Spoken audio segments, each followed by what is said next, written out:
Hello friends, welcome to the Telugu kitchen. ఈరోజు మన కిచెన్లో స్పెషల్ ఏంటంటే క్రిస్పీ చికెన్. ఈ క్రిస్పీ చికెన్ తయారీ విధానాన్ని చూసే ముందు మీరు కనుక ఫస్ట్ టైం నా ఛానల్ని చూస్తున్నట్లయితే ప్లీజ్ లైక్ చేయండి, షేర్ చేయండి, సబ్స్క్రైబ్ చేయండి, పక్కనే ఉన్న బెల్ ఐకాన్ని క్లిక్ చేయండి. ఇప్పుడు ఈ క్రిస్పీ చికెన్ని ఎలా తయారు చేసుకోవాలో మన వీడియోలో చూసేద్దాం. క్రిస్పీ చికెన్ చేసుకోవడానికి ఇక్కడ 1/2 కిలో బోన్లెస్ చికెన్ని తీసుకున్నాను. ఈ చికెన్ని 2-3 టైమ్స్ నీట్గా కడుక్కున్న తర్వాత చికెన్ని మ్యారినేట్ చేసుకోవాలి.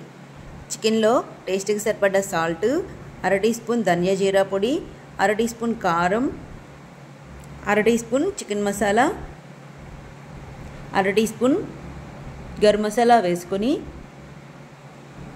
ఇలా వేసుకున్న మసాలాలన్నీ ఈ చికెన్కి బాగా పట్టేటట్లు ఒకసారి ఈ విధంగా కలుపుకోవాలి. చికెన్ని ఇలా కలుపుకున్న తర్వాత ఇందులో 1 స్పూన్ అల్లం వెల్లుల్లి పేస్ట్ వేసుకోవాలి. ఇలా అల్లం వెల్లుల్లి పేస్ట్ వేసుకున్న తర్వాత ఈ చికెన్ని మళ్ళీ ఒకసారి ఈ విధంగా కలుపుకోవాలి. ఇలా కలుపుకున్న తర్వాత వీటిని సైడ్ పెట్టుకుందాం. తర్వాత ఒక ప్లేట్లో 1 కప్పు మైదా వేసుకోవాలి. ఇందులో 1/2 టీ స్పూన్ పెప్పర్ వేసుకోవాలి. అలాగే టేస్ట్కి సరిపడా సాల్ట్ వేసుకోవాలి. ఇలా వేసుకున్న తర్వాత సాల్ట్, పెప్పర్, మైదా బాగా కలిసేటట్లు కలుపుకోవాలి. ఇలా అన్నీ కలిసేటట్లు బాగా కలుపుకున్న తర్వాత వీటిని కూడా సైడ్కి పెట్టుకుందాం.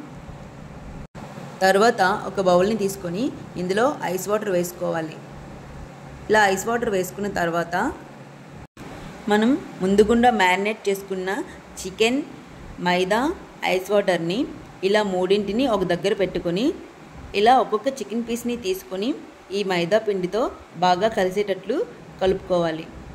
ఇలా కలుపుకున్న తర్వాత ఈ పీసెస్ అన్నింటినీ ఈ ఐస్ వాటర్లో వేసుకోవాలి. ఇలా ఐస్ వాటర్లో వేసుకున్న తర్వాత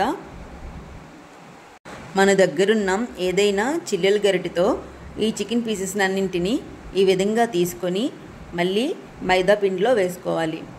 ఇలా వేసుకున్న తర్వాత ఈ పిండంతా మళ్ళీ ఈ చికెన్ పీసెస్కి చక్కగా పట్టేటట్లు కలుపుకోవాలి.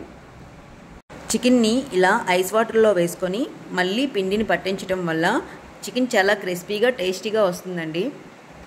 ఇలా అన్ని పీసెస్కి ఈ విధంగా పిండిని బాగా పట్టించుకున్న తర్వాత వీటిని సైడ్కి పెట్టుకుందాం. తర్వాత స్టవ్ ఆన్ చేసుకొని ప్యాన్ పెట్టుకొని ఈ ప్యాన్లో డీప్ ఫ్రైకి సరిపోయేంత ఆయిల్ వేసుకోవాలి. ఇలా ఆయిల్ బాగా హీట్ ఎక్కిన తర్వాత ఇందులో మనం మ్యారినేట్ చేసుకున్న చికెన్ పీసెస్ని ఒక్కొక్కటిగా ఈ విధంగా వేసుకోవాలి. ఇలా వేసుకున్న తర్వాత ఈ చికెన్ని 2 వైపులకు టర్న్ చేస్తూ ఫ్రై చేసుకోవాలి. మంటని మీడియం ఫ్లేమ్లో పెట్టి ఇలా గోల్డెన్ బ్రౌన్ కలర్ వచ్చేంత వరకు ఫ్రై చేసుకోవాలి. ఇలా ఫ్రై చేసుకున్న చికెన్ని టిష్యూస్ ఉన్న ప్లేట్లోకి వేసుకోవాలి. సేమ్ ఇదే ప్రాసెస్లో మిగతా చికెన్ పీసెస్ని కూడా ఫ్రై చేసుకోవాలి. ఈ క్రిస్పీ చికెన్ చూడటానికి KFC చికెన్లా ఉంటుంది, కానీ టేస్ట్లో అయితే వేరియేషన్ ఉంటుంది. క్రిస్పీ చికెన్ని ఈ ప్రాసెస్లో చేసుకున్నామంటే పర్ఫెక్ట్గా చాలా టేస్టీగా వస్తుంది. ఈ రెసిపీ మీకు నచ్చింది అనుకుంటున్నాను. నచ్చితే తప్పకుండా ట్రై చేయండి. ఎలా వచ్చిందో కామెంట్ చేయండి. ఇంకా చాలా న్యూ రెసిపీస్ కోసం నా ఛానల్ని ఫాలో అవ్వండి. అలాగే మన వీడియోస్ని లైక్ చేయండి, షేర్ చేయండి. అలాగే మన ఛానల్ని సబ్స్క్రైబ్ చేసుకోండి. రేపు ఇంకో న్యూ రెసిపీతో మన ఛానల్లో కలుసుకుందాం. బాయ్.